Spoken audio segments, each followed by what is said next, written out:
جو مطلوب خوبیاں ہیں جس کی بنا پر انسان دنیا اور آخرت دونوں میں پر کامیابی حاصل کرتا ہے. لیکن اگر انسان کے پاس علم تو آتا جائے لیکن اس پر عمل کرنے کی نیت نہ ہو یا ارادہ نہ ہو یا سوچ نہ ہو یا اسے عمل کے لیے ضروری نہ سمجھے یا اس کے لیے کوشش نہ کرے، وہ مجاہدہ نہ کرے، تو پھر وہ نور اندر اترتا نہیں. اس کو دل کی تہوں تک جانے کے لیے مشقت کی ضرورت ہوتی. اور جو انسان آگے بڑھتا ہے اور رکاوٹوں کو عبور کرتا چلا جاتا ہے وہ بظاہر تھکتا ہے لیکن اس کے اندر راحت اترنے لگتی. وہ اندر کا مجاہدہ کیا چیز ہے؟ وہ ہے اپنی ہی خواہشات سے لڑنا، وہ اپنی ہی خواہشات کو کنٹرول کرنا. کیونکہ انسان کے لیے سب سے بڑا خدا خود اس کی اپنی ذات ہے، میں ہے، سیلف ہے. اور جب تک انسان اس پہ قابو نہیں پاتا تو اس وقت تک توحید کا بھی اصل مقصد یا مطلب سمجھ نہیں آتا. اللہ سبحانہ وتعالیٰ فرماتے ہیں اَرَأَيْتَ مَنِ اتَّخَذَ إِلَٰهَهُ هَوَاهُ أَفَأَنْتَ تَكُونُ عَلَيْهِ وَكِيلًا. کیا تم نے دیکھا اس شخص کو کہ جس نے اپنی خواہش نفس کو اپنا الہ بنا رکھا ہے؟ کیا بھلا تم اس پر وکیل بنو گے؟ کوئی اور اس شخص کی کیسے مدد کر سکتا ہے جس کا الہ اس کے اپنے اندر ہی موجود ہے، اس کی اپنی ذات کی شکل میں؟ ایسے شخص کو نہ کوئی معلم، نہ کوئی مربی اور نہ کوئی ہادی، نہ کوئی مہدی، کوئی بھی اس کو فائدہ نہیں پہنچا سکتا کیونکہ اس نے ابھی اپنے اندر کے نفس پہ قابو نہیں پایا. یہ نفس جو خواہشات سے بھرا ہوا، یہ خواہشات عام روزمرہ زندگی میں بھی دیکھنے میں آتی ہیں لیکن خاص طور پر کب سر اٹھاتی، کب پورے جوبن پر ہوتی جب کوئی خوشی کا موقع ہوتا ہے اور ان مواقع میں شادی کا موقع. اگر ہم اپنی پوری زندگی پر غور کریں تو پیدائش سے لے کر جوانی، پڑھنا لکھنا، تعلیم حاصل کرنا، مختلف کام کاج، کاروبار وغیرہ وغیرہ، ان سب مواقع میں جو موقع خاص طور پر آتا ہے، جو ایک کلائمیکس ہوتا ہے زندگی کا، جو ایک اہم ترین مرحلہ ہوتا ہے یعنی شادی کا مرحلہ، اس سارے مرحلے کو اور اس سارے عمل کو اور اس رشتے کو اور اس سب کو خواہشات کی نظر کر دیا گیا. رشتہ لینے سے لے کر شادی کا موقع اور شادی کے بعد کی زندگی یوں لگتا ہے جیسے صرف اور صرف خواہشات اور آرزوؤں کی تمنا اور تکمیل کے لیے ہے. یعنی شادی کا مقصد بس صرف خواہشات کی تکمیل رہ گیا. تو جہاں شادی کا مقصد صرف خواہشات کو پورا کرنا ہو وہاں پر گھر کیسے بس سکتے ہیں؟ گھروں کو بسانے کے لیے تو قربانیاں کرنی پڑتی ہیں. محبت جب ملتی ہے جب آپ دوسروں کو محبت دیتے ہیں. آپ پر رحم اس وقت کیا جاتا ہے جب آپ دوسروں پہ رحم کرتے ہیں. آپ کو سکون اس وقت ملتا ہے جب آپ دوسروں کو سکون دیتے ہیں.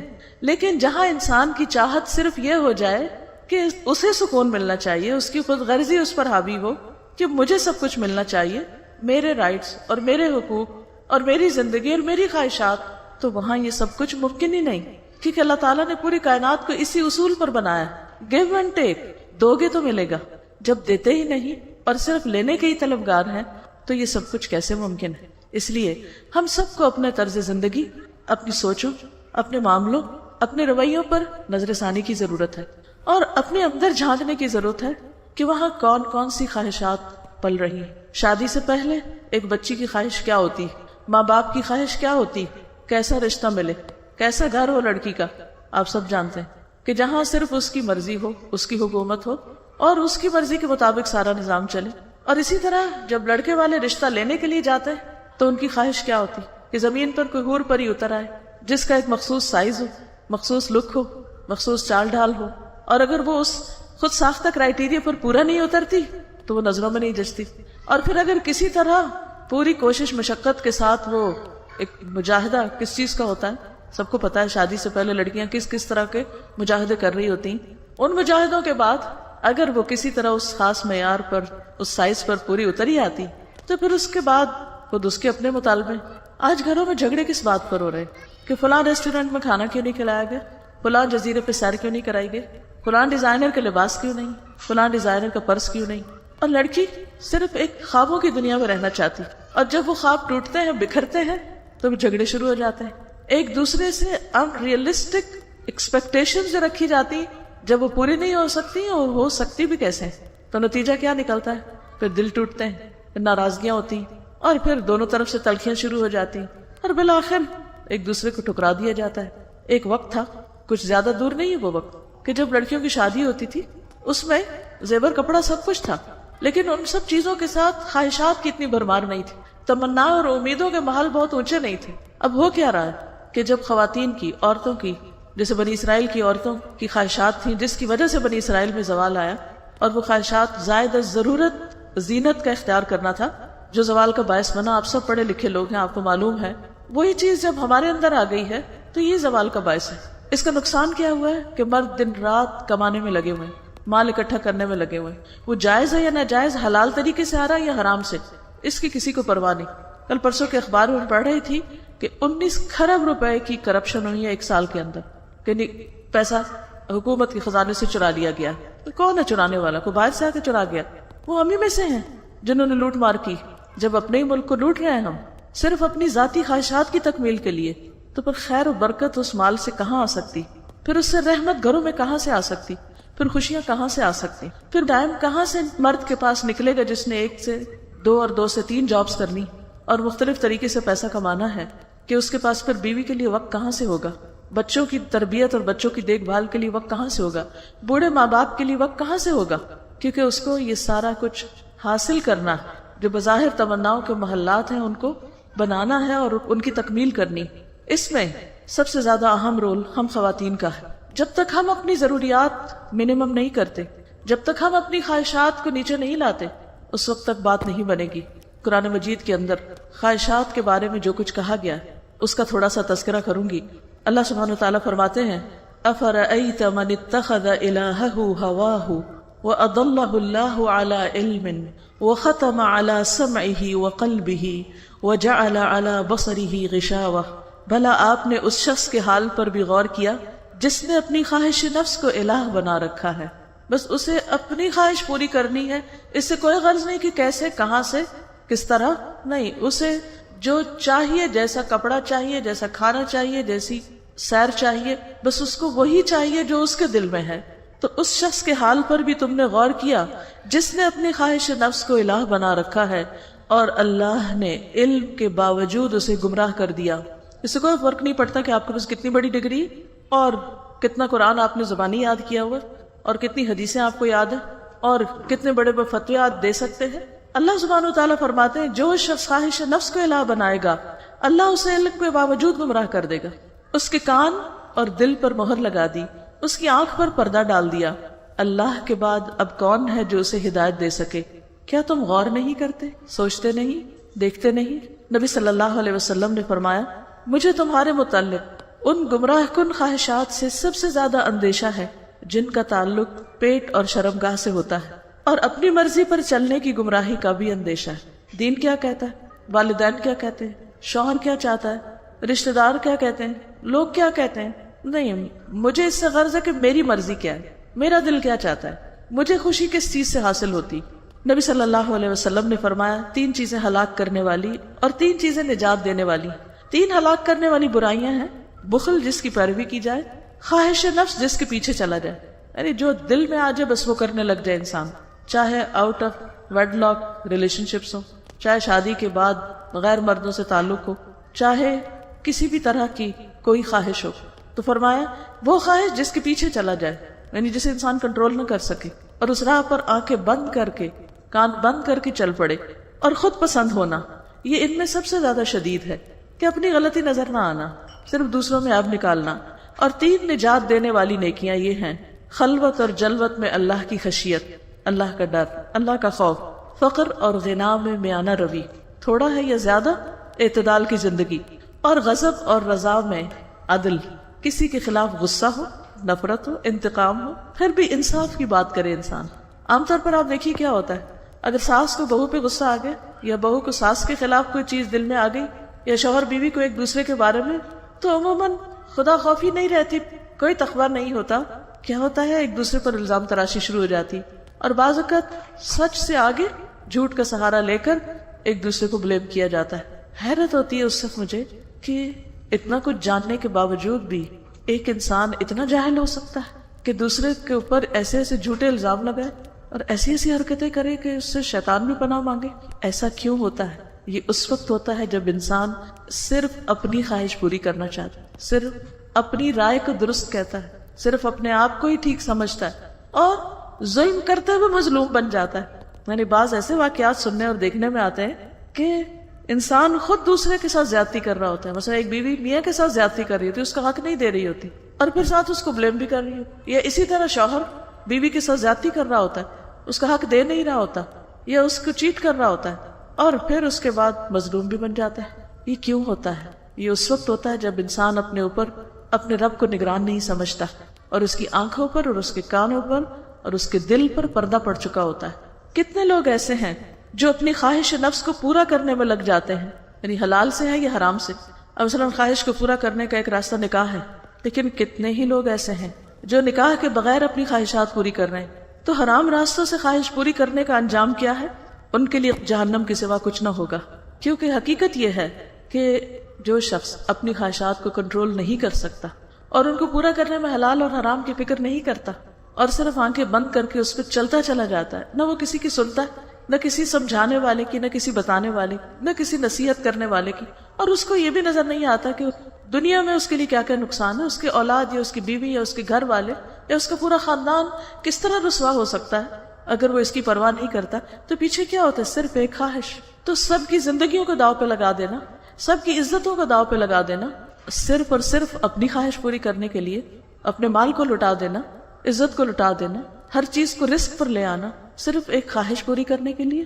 اس سے نقصان دہ سودا کیا ہو سکتا ہے؟ اس لیے ہم سب کو اس بات کے بارے میں سوچنا چاہیے، غور و فکر کرنا چاہیے کہ ہمارے ایک دن کا پورا ٹائم ٹیبل، اس میں کہاں کہاں ہم صرف اپنی خواہش نفس کے پیچھے چل رہے ہوتے ہیں. ہماری زندگی کا طور طریقہ اور خصوصاً ہمارے شادی بیاہ اور پھر ہمارے باہمی تعلقات، شوہر بیوی کے باہمی تعلقات، والدین اور بچوں کے باہمی تعلقات، رشتہ داروں کے ساتھ تعلقات، اور باقی ہمارا پہننا اوڑھنا، لکھنا پڑھنا، سب چیزیں. پوری زندگی کو ریوائز کرنے کی ضرورت ہے کہ ہم کون سا کام محض خواہش نفس کے لیے کر رہے ہیں، خواہش نفس کی تکمیل کے لیے کر رہے ہیں، اور کون سا کام واقعی اللہ سبحانہ و تعالیٰ نے اس کی اجازت دے رکھی کہ خوبصورت طریقے سے اس خواہش کو پورا بھی کیا جائے، لیکن حلال کے اندر رہتے ہوئے، اللہ تعالیٰ کی دی ہوئی رخصتوں کے اندر رہتے ہوئے، اس کی حدوں کو پار نہ کر کے. تو یہ سب کوئی اور ہمیں نہیں بتائے گا. ہم میں سے ہر ایک کو اپنا محاسبہ خود ہی کرنا ہوگا، اپنا جائزہ خود ہی لینا ہوگا، اور جہاں سمجھ نہ آئے کسی سمجھ والے سے پوچھنا ہوگا، کیونکہ یہ زندگی صرف ایک بار ملی. اس کو ہم تجربات کی بھینٹ نہیں چڑھا سکتے. اس میں ہم صرف لا علمی میں، نہ سمجھی میں اپنا وقت نہیں گزار سکتے. یہ کہہ کے نہیں چھوٹ سکتے ہو ہمیں تو پتہ ہی نہیں تھا کہ یہ چیز اس میں آتی. ہم سب کو حدود کا علم ہے، حلال اور حرام، جائز اور ناجائز کا علم ہے. ہمیں دیکھنا چاہیے کہ کہیں ہم ان باؤنڈریز کو کراس تو نہیں کر رہے. کراس کرنا تو دور کی بات، ان تک جانے کی بھی اجازت نہیں. ان کے قریب قریب بھی جانا منع ہے کہ کہیں ایسا نہ ہو کہ ان کو پار کر جائیں. اور اللہ کی حفاظت کس کے لیے؟ جو اللہ کی حدود کی حفاظت کرتا ہے. نبی صلی اللہ علیہ وسلم نے ابن عباس سے کہا تھا کہ اے بیٹے، میں تجھے چند کلمات سکھاتا ہوں، تم ان کو یاد رکھو. اور اس میں سے پہلا کیا تھا؟ احفظ اللہ یحفظک. تم اللہ کی حفاظت یعنی اللہ کے احکامات کی حفاظت کرو، اللہ کی حدود کی حفاظت کرو، اللہ تعالیٰ تمہاری حفاظت کرے گا. تو دنیا اور آخرت میں اللہ کی طرف سے آنے والی حفاظت اور رحمت ڈپینڈ کرتی ہے کہ آپ اللہ کی قائم کردہ حدود کی حفاظت کس درجے میں کرتے ہیں اور کتنی کرتے ہیں. نبی صلی اللہ علیہ وسلم نے فرمایا، اللہ کی قسم میں تمہارے فقر سے نہیں ڈرتا، اس سے نہیں ڈرتا کہ تمہارے پاس کھانے کو کچھ نہیں ہوگا، لیکن میں اس بات سے ڈرتا ہوں کہ دنیا تم پر کشادہ کر دی جائے گی جس طرح تم سے پہلے لوگوں پر دنیا کشادہ کر دی گئی تھی. تو تم ایک دوسرے سے آگے بڑھنے لگو جس طرح وہ ایک دوسرے سے آگے بڑھنے لگے، اور وہ تمہیں غافل کر دے جس طرح ان لوگوں کو غافل کر دیا تھا. اسی لیے آپ جانتے ہیں کہ حضرت عمر کے زمانے میں جس وقت ایران فتح ہوا اور ایرانیوں کا سونا، چاندی، جواہرات، ہیرے، یہ سب کچھ مدینہ میں پہنچے، یعنی چاندی سونے کے ڈھیر لگ گئے. وہ قرآن مجید میں ہم پڑھتے ہیں نا، والقناطیر المقنطرۃ من الذهب والفضہ. دیکھو بھی دیکھنے کو نہیں ملتے کہ وہ ہوتے کیا ہیں کہ ایسے ڈھیر. لیکن جب وہاں کا سب کچھ مدینہ پہنچا تو لٹرلی وہ ڈھیر لگ گئے، کیونکہ ان کے ڈیکوریشن پیسز سونے کے، ان کے کارپیٹس اور ان کے بچھونے اور بہت سی دیگر چیزیں لٹرلی سونے کی تاروں سے بنی ہوئی، ہیرے جواہرات سے پر. تو عمر رضی اللہ تعالیٰ عنہ کو جب اطلاع دی گئی اس سارے مال کی تو وہ رونے لگ گئے دیکھ کر، اور حکم دیا کہ شام ہونے سے پہلے پہلے اس کو تقسیم کر دیا جائے. اور خود جس طرح خالی ہاتھ آئے تھے اسی طرح خالی ہاتھ واپس گئے، اس میں سے کچھ بھی نہیں اٹھایا. کس بات پہ رو رہے تھے؟ اسی بات پہ رو رہے تھے کہ اس بات کا ڈر نہیں کہ تم پر فقر آ جائے گا، ڈر اس بات پر ہے کہ تم پر دنیا کشادہ کر دی جائے گی. انہیں ڈر اس کا تھا کہ یہ سونا چاندی جب مدینہ والوں میں تقسیم ہوگا اور ہر شخص جب مالدار ہو جائے گا تو پھر اس مال کے ساتھ جو قباحتیں آتی ہیں کہیں وہ قباحتیں نہ آنے لگ جائیں. اور پھر اصل ڈر جس چیز سے تھا کہ یہ دنیا تمہیں اسی طرح غافل نہ کر دے جیسے اس نے پہلے لوگوں کو غافل کر دیا تھا. اور دنیا میں غفلت کے ساتھ جینا، آخرت کو بھول کر جینا، اور صرف دنیا کی خوشیوں کو مد نظر رکھ کر اور دنیا کی نعمتوں کے پیچھے ہی دوڑتے رہنا، یہ انسان کے لیے سب سے بڑا امتحان ہے. جب انسان کے پاس نہیں ہوتا تو اس کا دل نرم ہوتا ہے، اس کے اندر ایک تکلیف ہوتی ہے جو اسے بار بار اللہ کی طرف رجوع کرنے کے لیے لے جاتی. انسان مجبور ہوتا ہے کہ اللہ کی طرف رجوع کرے. لیکن جب نعمت اور خوشحالی بہت زیادہ عام ہو جاتی ہے تو پھر کیا ہوتا ہے؟ پھر انسان غافل ہونے لگتا ہے اور وہ سمجھتا ہے اللہ مجھ سے راضی ہے، اور فکر کس بات کی؟ اور اب اس مال و دولت کے ذریعے اور ان سب نعمتوں کے ذریعے جتنا چاہو اپنی دنیا کو پھیلا لو. ایک اور جگہ پر آپ نے فرمایا مجھے تم پر فقر و فاقہ کا اندیشہ نہیں، بلکہ مجھے تم پر زیادہ مال جمع کرنے میں لگ جانے کا اندیشہ ہے، اور مجھے تم پر غلطی کا اندیشہ نہیں، بلکہ مجھے تم پر جان بوجھ کر گناہوں میں ملوث ہونے کا اندیشہ ہے. غلطی تو کرتا ہی انسان، لیکن جان بوجھ کے گناہ کب کرنے لگتا ہے؟ جب وہ اپنے آپ کو بے نیاز پاتا ہے. مجھے کون پوچھنے والا ہے؟ مجھے کوئی کیا کہہ سکتا ہے؟ میرا کوئی کچھ نہیں بگاڑ سکتا. میں سب کو کنٹرول کر سکتا ہوں، میں سب کو خرید سکتا ہوں، میں جس کے ساتھ جو چاہوں کروں. پھر وہ وقت آتا ہے کہ جب انسان گناہوں کی دلدل میں پھسلنے لگتا ہے، جب وہ اپنے اوپر کسی اور کو نگران نہیں پاتا، جب وہ اپنے آپ کو کسی کے آگے جواب دے نہیں پاتا. کیونکہ اللہ کے ہاں جو جواب دہی ہے تو کل ہے. آج دنیا میں بھی بعض لوگوں کے آگے جواب دہی ہوتی ہے، لیکن جب انسان کے پاس بہت کچھ آ جاتا ہے تو وہ اس احساس سے غافل ہو جاتا ہے، اس سے باہر نکل آتا ہے. اور پھر یہ موقع ہوتا ہے کہ انسان جان بوجھ کے گناہ کرتے ہوئے بھی ڈرتا نہیں، شرماتا نہیں، حیا نہیں ہوتی اس کو.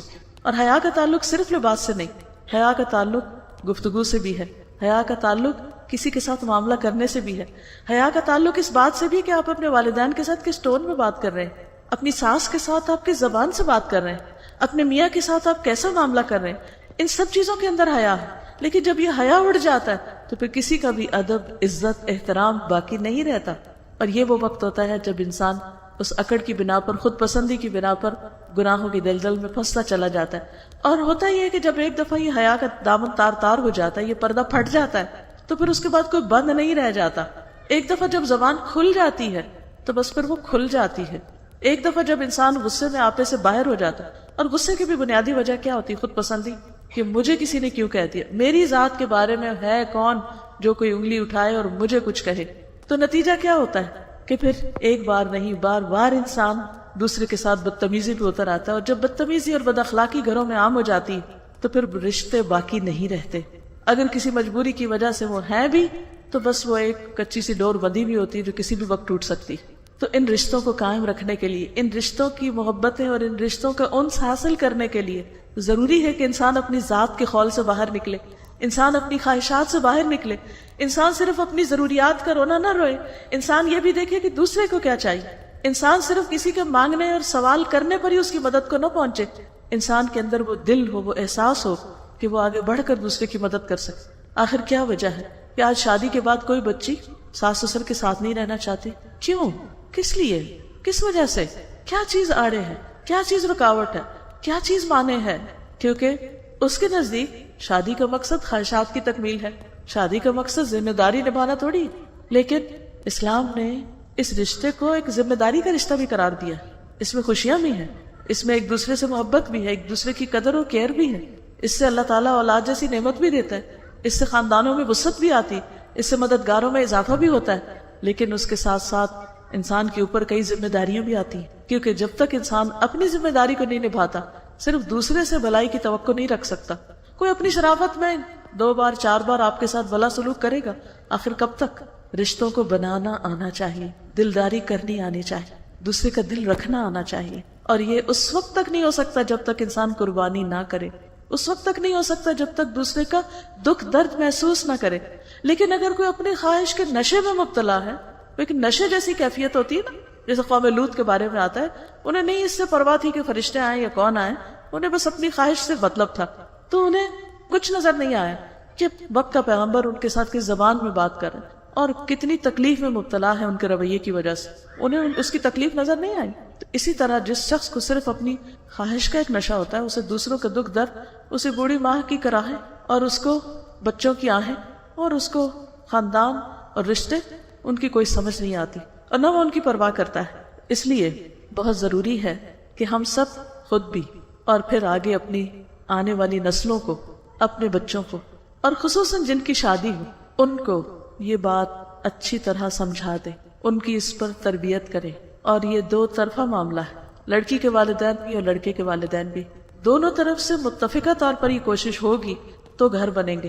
ورنہ طلاقوں کی جو کثرت ہو چکی اور رشتے جس تیزی کے ساتھ ٹوٹتے چلے جا رہے ہیں، وہ ایک شدید قسم کی وارننگ اور ایک بہت ہی خطرناک ٹرینڈ چل پڑا ہے. اور اگر اس کی گہرائی میں انسان جائے تو کوئی بڑی بات نہیں ہوتی، بہت چھوٹی چھوٹی باتیں، بہت چھوٹی چھوٹی خواہشات بعض اوقات ہوتی ہیں جن کے پورا نہ ہونے پر ناراضگیاں شروع ہو جاتی.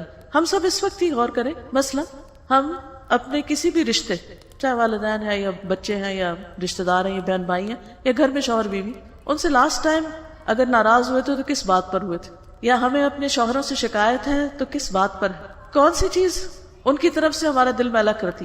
وہ کون سی چیز ہے جس کی وجہ سے ہمارے دلوں میں ایک غم بھرا رہتا ہے یا ناراضگی یا ناشکرہ پن؟ یعنی خاص طور پر خواتین کے لیے ایک بہت بڑی مشکل ہے جس کی طرف نبی صلی اللہ علیہ وسلم نے نشاندہی کی تھی کہ ان کے جہنم میں جانے کی ایک وجہ کیا بتائی گئی کہ وہ شوہروں کی ناشکری ہوں. یہ سب کچھ ہونے کے باوجود بھی خوش نہیں.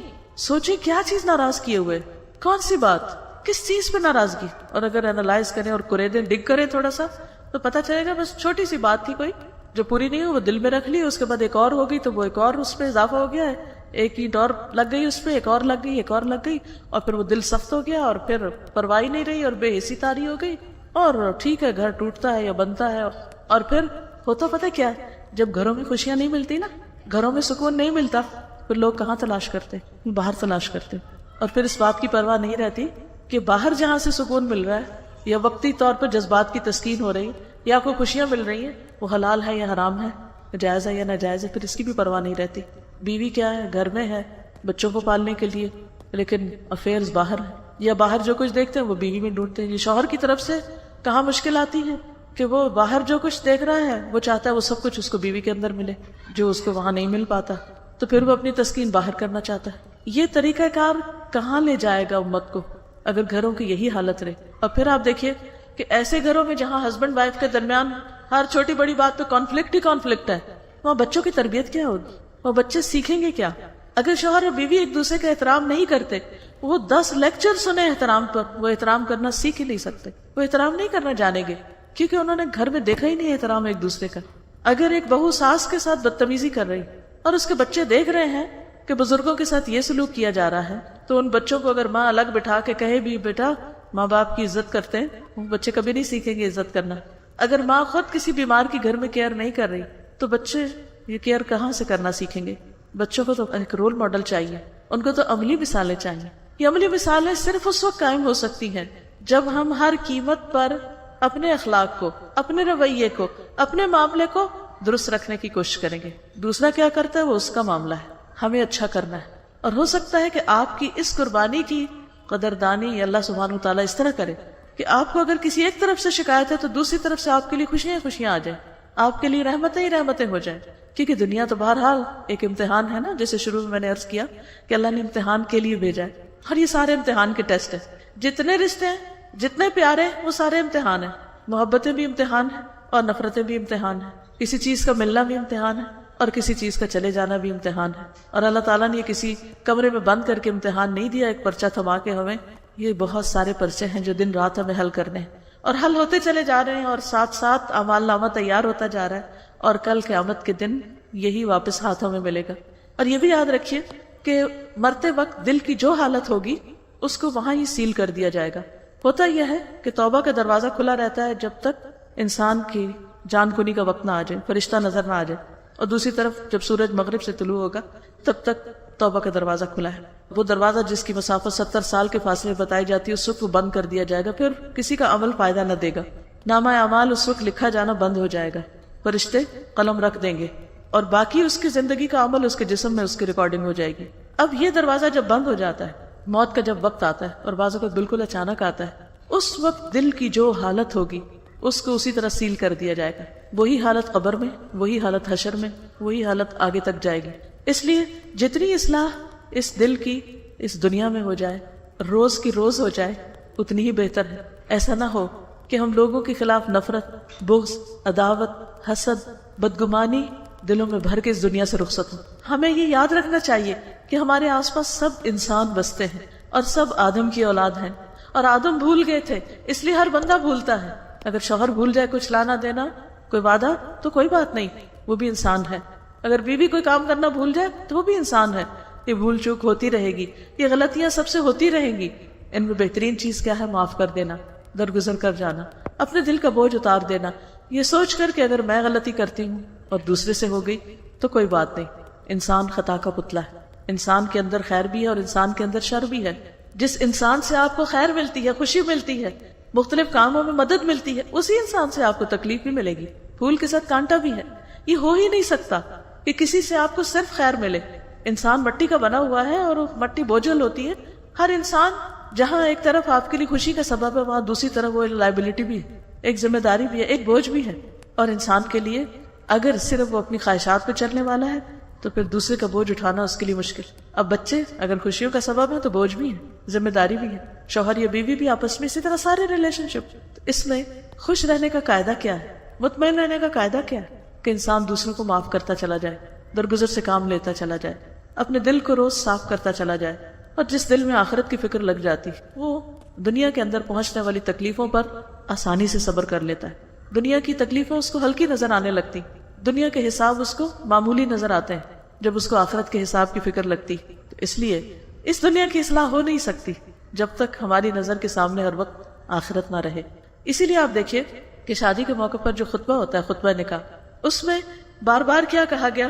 یا ایھا الذین آمنوا اتقوا اللہ، اے لوگو اللہ سے ڈرو۔ یا ایھا الذین آمنوا اتقوا اللہ حق تقاتہ ولا تموتن الا وانتم مسلمون۔ تمہاری موت نہ آئے مگر اس حال میں کہ تم فرما بردار ہو، تم مسلمان ہو، تمہارا دل سلامت ہے، تمہارے دل میں کسی کے بارے میں کچھ نہیں۔ پھر یا ایھا الناس اتقوا ربکم الذی خلقکم من نفس واحدۃ وخلق منها زوجها وبث منهما رجالا کثیرا ونساء واتقوا اللہ الذی تساءلون به والارحام ان اللہ کان علیکم رقیبا۔ یہاں بھی اللہ سے ڈرنے کا حکم ہے۔ اپنے رب سے ڈرو جس نے تمہیں ایک جان سے پیدا کیا، اسی سے جوڑا بنایا اور اس سے بہت سے مرد اور عورت دنیا میں پھیلا دیے۔ اللہ سے ڈرو، دوبارہ پھر تاکید، وہ جس کا واسطہ دے کر تم ایک دوسرے سے اپنے حق مانگتے ہو۔ رشتہ داریوں کے بارے میں اللہ سے ڈرو، کیونکہ ارحام کے بارے میں جب تک انسان اللہ سے نہیں ڈرتا زیادتی کرنے سے بچ نہیں سکتا۔ ان اللہ کان علیکم رقیبا، اور ہمیشہ یاد کیا رکھنے کی بات ہے کہ میں اللہ کی نگرانی میں ہوں۔ میرا شوہر مجھے دیکھ رہا ہے یا نہیں دیکھ رہا، میرا رب مجھے دیکھ رہا ہے۔ میری ساس میری نگرانی کر رہی یا نہیں کر رہی، میرا رب نگرانی کے لیے کافی۔ لوگوں کے ڈر سے نہیں، اللہ کے ڈر سے جب زندگی بسر ہوتی تب اس زندگی میں راحتیں آتی، تب وہ زندگی تکلیفوں اور مشکلات کے باوجود بھی انسان کے لیے سکینت کا باعث ہوتی۔ اور تیسری آیت میں بھی یہ فرمایا یا ایھا الذین آمنوا اتقوا اللہ وقولوا قولا سدیدا، اے لوگو جو ایمان لائے ہو اللہ سے ڈرو اور سیدھی بات کرو، یصلح لکم اعمالکم، تمہارے اعمال درست کر دے گا۔ تعلقات کی خرابی کی ایک بڑی وجہ کیا ہوتی ہے؟ تو رشتوں کی بنیاد جھوٹ پر قائم کرنا، دھوکہ دینا، فریب دینا، دوسرے کو غلط تصویر دکھانا، حقیقت کچھ ہے دکھایا کچھ۔ بہت سے لوگ شادی کے بعد نالاں کیوں ہوتے ہیں؟ کہ ان کے ساتھ دھوکہ ہو گیا، بہت بڑا دھوکہ ہو گیا، ہمارے ساتھ فراڈ ہو گیا، ہم تو لٹ گئے، ہمیں کچھ اور دکھایا گیا اور حقیقت کچھ اور تھی۔ تو یہ اسی چیز کا نتیجہ ہے نا کہ جب انسان صحیح بات نہیں کرتا، اور اگر کوئی صحیح بات کرتا ہے تو وقتی طور پہ مشکل آئے بھی تو اللہ تعالیٰ تمہارے اعمال کی اصلاح کر دے گا اور تمہارے گناہ بھی معاف کر دے گا، کیونکہ گناہوں کی معافی کے لیے شرط ہے انسان اپنی غلطی کا اعتراف کر لے۔ وَمَن يُطِعِ اللَّهَ وَرَسُولَهُ فَقَدْ فَازَ فَوْزًا عَظِيمًا، جو اللہ رسول کی اطاعت کرے وہی دراصل بہت بڑی کامیابی پائے گا۔ تو اللہ رسول کی اطاعت صرف نماز روزے کے وقت میں نہیں، صرف حج کے موقع پر نہیں، صرف کسی ریچول کی ادائیگی کے وقت نہیں، باقی ساری زندگی میں بھی، کیونکہ اللہ تعالیٰ نے کتاب ہدایت اسی لیے بھیجی، اسوہ حسنہ اسی لیے بھیجا کہ ہر معاملے میں ان کی پیروی کرے۔ لیکن افسوس یہ کہ ہم پک اینڈ چوز کرتے ہیں، کچھ معاملات میں تو پیروی کر لیتے ہیں لیکن کچھ معاملات میں اپنی خواہشات کی پیروی کرتے ہیں، اپنے رسم و رواج کی پیروی کرتے ہیں۔ اس وقت ہمیں قطعاً یاد نہیں رہتا کہ اللہ اور اس کے رسول صلی اللہ علیہ وسلم کا حکم کیا ہے۔ رسول اللہ صلی اللہ علیہ وسلم نے فرمایا تمہارے اوپر دنیا برسا دی جائے گی یہاں تک کہ تم میں سے کسی ایک کے دل کو کوئی چیز ٹیڑھا نہ کرے گی مگر دنیا کی مزید طلب۔ ہم ڈرتے ہیں نا اس بات سے کہ ہمارے دل ٹیڑھے ہوں، دعا بھی کرتے ہیں ربنا لا تزغ قلوبنا بعد اذ ہدیتنا، کہ اللہ ہدایت کے بعد ہمارے دلوں کو ٹیڑھا نہ کر۔ لیکن دل کیوں ٹیڑھے ہو جاتے ہیں؟ دل اس وقت ٹیڑھے ہوتے ہیں جب انسان اپنی خواہشات کے پیچھے دوڑتا ہے اور جب اس کے لیے دنیا میں وسعتیں ہو جاتی ہیں یا دنیا کی مزید طلب اور حرص اس کے اندر ہو جاتی، پھر اسی طرح نبی صلی اللہ علیہ وسلم نے فرمایا لوگ معمولی دنیاوی ساز و سامان کے بس اپنے دین کو فروخت کر دیں گے، یعنی اس وقت ان کو یہ یاد نہ رہے گا کہ ان کے دین کا تقاضا کیا ہے، اس وقت ان کو بس یہی یاد ہوگا کہ ہماری خواہش کیسے پوری ہو سکتی۔ چند ایک باتیں اس بارے میں کرنا چاہوں گی کہ شادی کے شروع میں، کیونکہ یہاں کچھ ینگ بچیاں بھی ہوں گی اور کچھ بچوں کی مائیں بھی جو شادی کی عمر کو پہنچ چکے ہیں، باہمی تعلقات کے لیے کچھ بنیادی اصول ہیں۔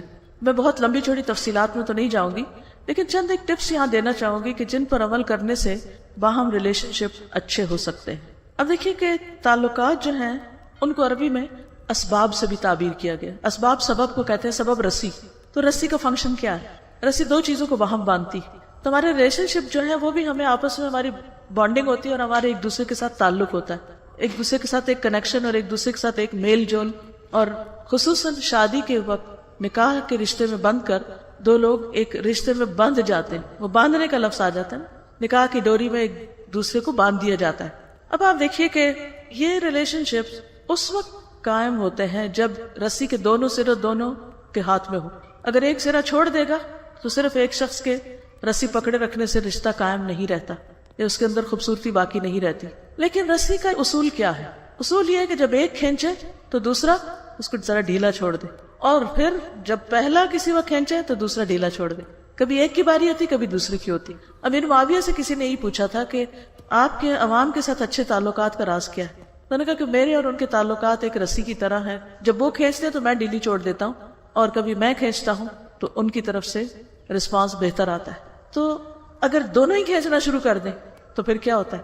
ٹگ آف وار آپ نے کھیلا ہوگا، کبھی یہ دیکھا ہوگا کہ پھر رشتے ختم ہو جاتے ہیں، وہ رسیاں ٹوٹ جاتی ہیں۔ قیامت کے دن تو تقطعت بہم الاسباب، اسباب ختم ہو ہی جائیں گے، رشتے ختم ہو جائیں گے، لیکن بعض اوقات دنیا بھی جہنم بن جاتی ہے اور رشتے ختم ہو جاتے ہیں۔ ان رشتوں کو قائم رکھنا، چاہے وہ خون کے رشتوں کے ساتھ ہو یا سحر یعنی سسرال کے ساتھ ہو، اور خصوصاً جو قریب ترین رشتے جنہوں نے روز ساتھ رہنا ہے، ان کے لیے بہت ضروری ہے کہ وہ ایک دوسرے کے ساتھ اچھی کمیونیکیشن کرنا جانے۔ جب ڈس فنکشنل کمیونیکیشن ہوتی ہے، کمیونیکیشن درست نہیں ہوتی، تو تعلق کبھی بھی اچھا نہیں ہو سکتا۔ انڈرسٹینڈنگ کب ہوتی ہے؟ جب آپ دوسرے کی بات سنیں اور اس کو سمجھیں، اور جب آپ خود بات کریں تو دوسرے کے سمجھنے کے لیول پر لا کر بات کریں۔ اچھی کمیونیکیشن کے لیے ایک بہت اہم اصول جو آپ نے کئی بار سنا ہوگا، یہاں یاد دہانی مقصود ہے، نہیں سے بات نہ شروع کریں، کیونکہ ہمیں قریب رہنے والوں کی کچھ باتیں بہت اچھی طرح پتہ ہوتی ہیں، اور ہم ایزیوم کر لیتے ہیں کہ اس نے یہ بات اس وجہ سے کی ہے، اور ہم پہلے سے ڈس ایگری کر کے اس کو نہیں سے جواب دیتے ہیں۔ اب دوسرے پر اس نہیں کا اثر کیا ہوتا ہے؟ جب کوئی بات کہہ رہا ہو اور نہیں کر کے ہم اس کو کاٹ دیں تو دوسرے کا دل ٹوٹتا ہے، دوسرے کا بھی پھر ایک مینٹل بلاک آ جاتا ہے کہ اچھا اگر اس نے سننا ہی نہیں، اگر اس نے سمجھنا ہی نہیں، اور اس نے ایکسیپٹ ہی نہیں کرنا، تو مجھے بھی بات کرنے کی کیا ضرورت ہے؟ لہٰذا وہ بات آگے نہیں بڑھتی۔ تو ہم سب اپنے طرز گفتگو پر غور کریں، اور جب ہم یہاں سے اٹھ کے گھروں کو لوٹیں گے انشاءاللہ، تو قریب ترین رشتوں میں جب بات چیت کریں تو دیکھیں کہ ہم نے کتنی دفعہ نہیں بولی، نہیں کی بات ہو بھی تو اور سے بدل لیں، کسی اور لفظ سے بدل لیں۔ دوسری چیز، توجہ سے بات سننا۔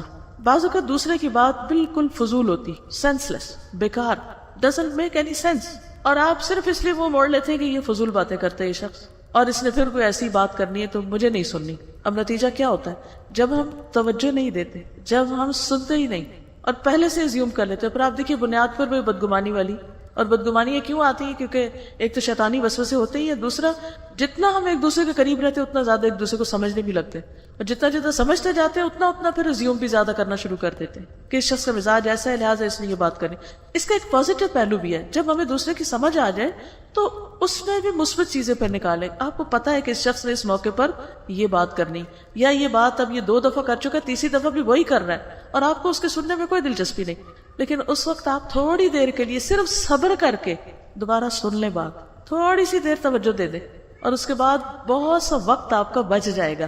ورنہ کیا ہوگا؟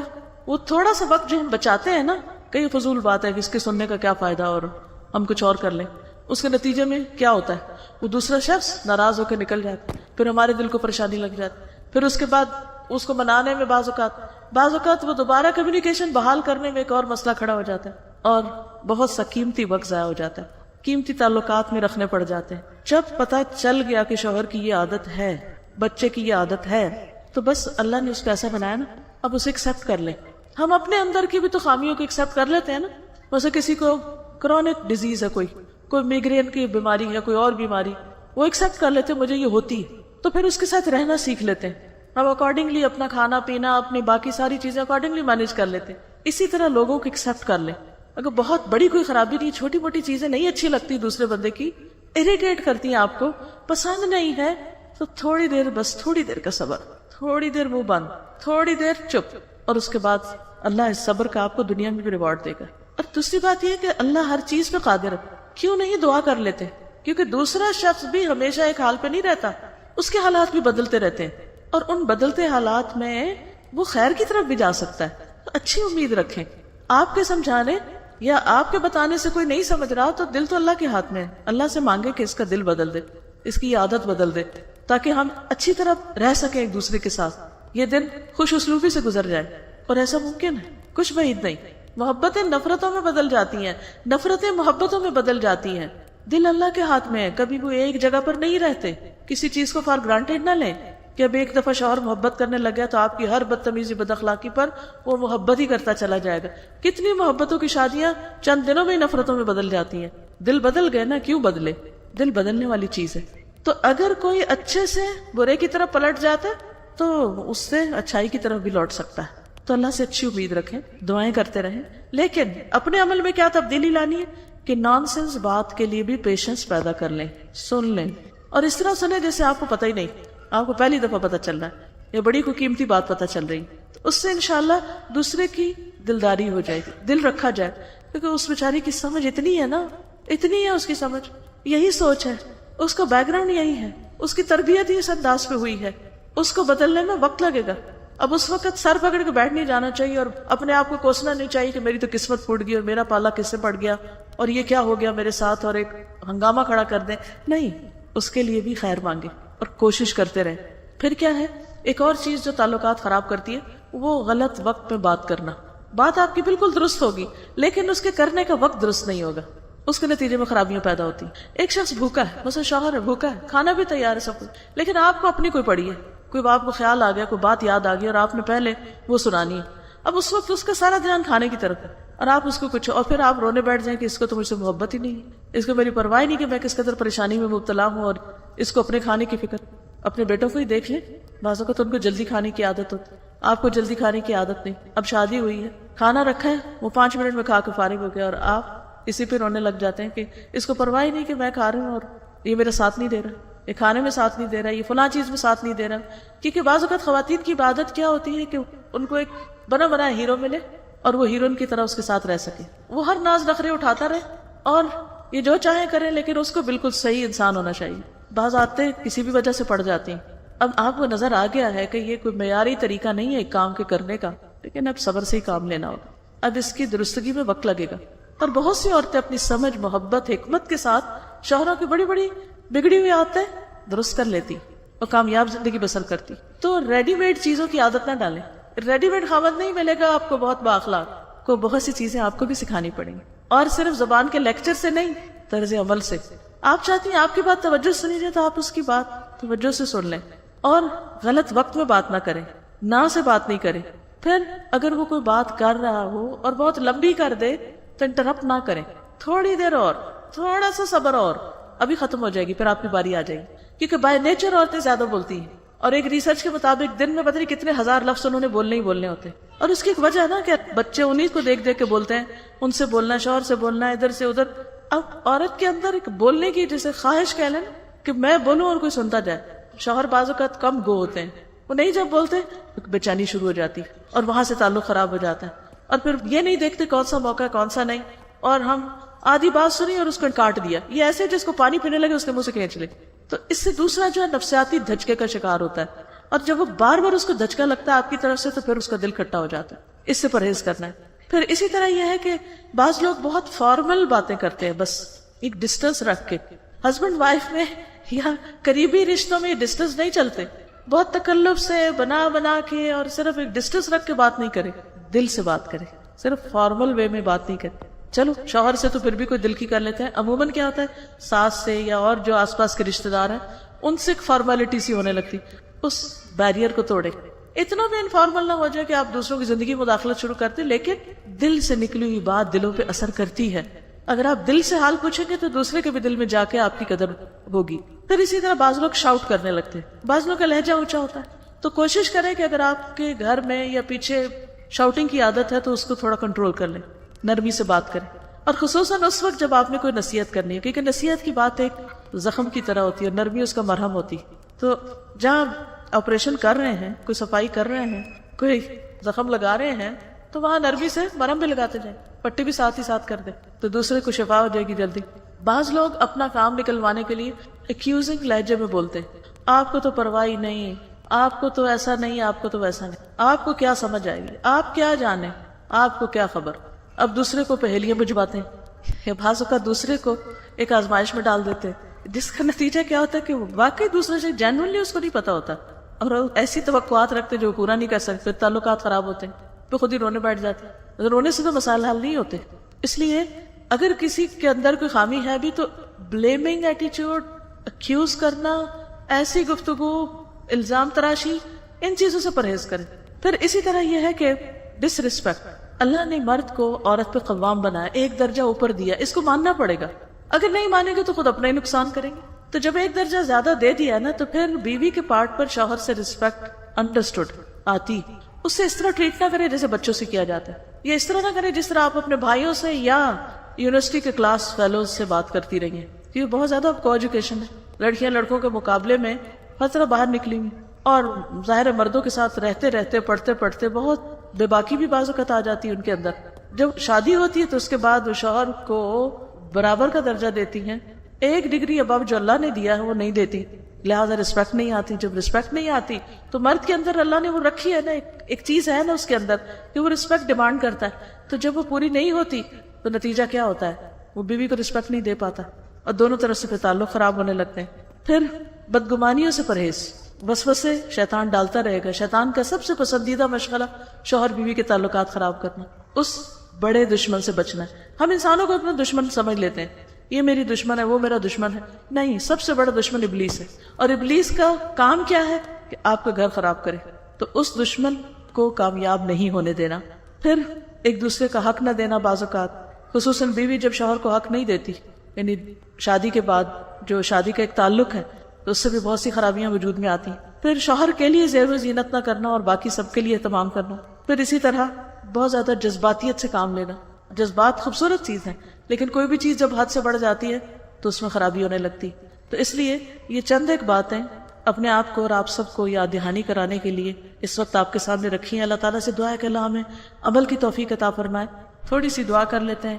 یا حی یا قیوم برحمتک استغیث لا الہ الا انت سبحانک انی کنت من الظالمین لا حول ولا قوة الا باللہ العلی العظیم لا الہ الا اللہ وحدہ لا شریک لہ لہ الملک ولہ الحمد وہو علی کل شیء قدیر لا الہ الا اللہ لا الہ الا اللہ لا نعبد الا ایاہ لہ النعمت ولہ الفضل ولہ الثناء الحسن لا الہ الا اللہ لا الہ الا اللہ مخلصین لہ الدین ولو کرہ الکافرون. اللہم انا نسألک من الخیر کلہ عاجلہ وآجلہ ما علمنا منہ وما لم نعلم ونعوذ بک من الشر کلہ عاجلہ وآجلہ ما علمنا منہ وما لم نعلم. اللہم انا نعوذ بک من جہد البلاء ودرک الشقاء وسوء القضاء وشماتة الأعداء لا حول ولا قوة إلا بالله العلي العظيم. اللهم إنا نسألك الهدى والتقى والعفاف والغنى. اللهم اكفنا بحلالك عن حرامك وأغننا بفضلك عمن سواك لا حول ولا قوة إلا بالله العلي العظيم. يا رب العالمين يا أرحم الراحمين يا ذا الجلال والإكرام يا من بيده ملكوت السماوات والأرض یا من هو علی کل شیء قدیر. یا اللہ تو ہم سب کو صحیح ایمان عطا فرما. اللہ ہمارے دلوں میں اپنی محبت پیدا کر دے. یا اللہ ہمارے اندر تقوی پیدا کر دے، ہمارے اندر اپنا ہی خوف اور اپنے سے ہی امید اور اپنے پر ہی توکل عطا کر دے. یا رب العالمین تو ہمارے دین کی اصلاح کر دے. یا اللہ ہماری دنیا کی اصلاح کر دے. اللہ ہماری آخرت کی اصلاح کر دے، یا اللہ تو ہماری نفسوں کی اصلاح کر دے، ہمارے بچوں کی اصلاح کر دے، یا اللہ اس امت کی اصلاح فرما دے، یا رب العالمین ہمارے گھروں کے اندر اتفاق اور اتحاد اور محبت کی فضا کو عام کر دے، یا اللہ ہمیں ہمارے نفسوں کے شر سے محفوظ رکھ، ونعوذ باللہ من شرور انفسنا ومن سیئات اعمالنا، اللہ ہمارے اعمال کی جو برائیاں ہیں ان کا جو شر ہے اور وہ برا انجام ہے، یا اللہ ہمیں اس سے محفوظ رکھ، ہمیں ہدایت عطا فرما، ہمیں سیدھا رستہ دکھا، یا اللہ تو ہمارے ازواج اور اولاد میں آنکھوں کی ٹھنڈک پیدا کر دے، یا اللہ ان بچوں کو بہترین ازدواجی زندگی عطا فرما، ان دونوں کے درمیان باہم بہترین محبت پیدا فرمانا، ان کے والدین کے لیے آنکھوں کی ٹھنڈک ہو، یا اللہ ان کے خاندان میں ان کی نسلوں میں خیر جاری کر دے، انہیں بہترین صالح اولاد عطا فرمانا اور ان والدین کے لیے صدقہ جاریہ بنا دینا، یا اللہ جس طرح ان گھروں میں دین کا کام ہو رہا ہے، یا اللہ اس سے بھی زیادہ اور اس سے بھی بڑھ کر